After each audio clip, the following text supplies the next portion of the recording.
Welcome to sauce TV. నేను మీ సుప్రియ.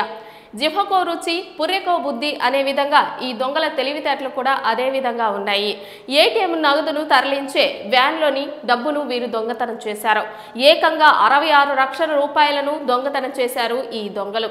అదే విధంగా వీరు ఎక్కడ దాచాలో తెలియక మర్రి చెట్టు త్వరలో దాచేశారు. ఇంతకు ముందు వినేవాళ్ళం మర్రి చెట్టు త్వరలో ఏవేవో ఉంటాయి అని, నగదు అలాంటివి వినేవాళ్ళం. అదే విధంగా ఈ దొంగలు అదే పని చేశారు. కనిపెట్టలేరో ఏమో అనుకున్నారు కానీ ఏకంగా 66 లక్షల రూపాయలను వీరు ఇలా మర్రి చెట్టులో దాచేశారు.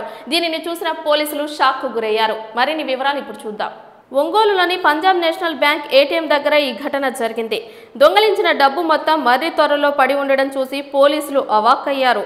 నిందితులను సిఎంఎస్ మాజీ ఉద్యోగి Sannamuru Mahesh Babu, Racharla Rajasekhar, Ongole CMS branch manager Gujjala Venkata కొండారెడ్డిగా గుర్తించారు. వివిధ ఏటీఎంలలో నగదు నింపేందుకు సిఎంఎస్ సెక్యూరిటీ కంపెనీ సిబ్బంది తమ శాఖ నుంచి 68 లక్షలు తీసుకున్నారని ప్రకాశం ఎస్పీ గరుడ్ సమిత్ అనిల్ తెలిపారు. కర్నూలు రోడ్డులోని వర్మ హోటల్ దగ్గర వాహనం ఆపి భోజనం చేసేందుకు వెళ్లారు. తిరిగి వచ్చేసరికి 66 లక్షలు చోరీ జరిగినట్లు గుర్తించారు. టెక్నికల్ ఇంటెలిజెన్స్ ఉపయోగించి పోలీసులు మహేష్ బాబుని పేర్నమిట్ట నుండి పట్టుకున్నారు. విచారించగా వారు డబ్బును మర్రి చెట్టు కుహరంలో దాచారని చెప్పాడు.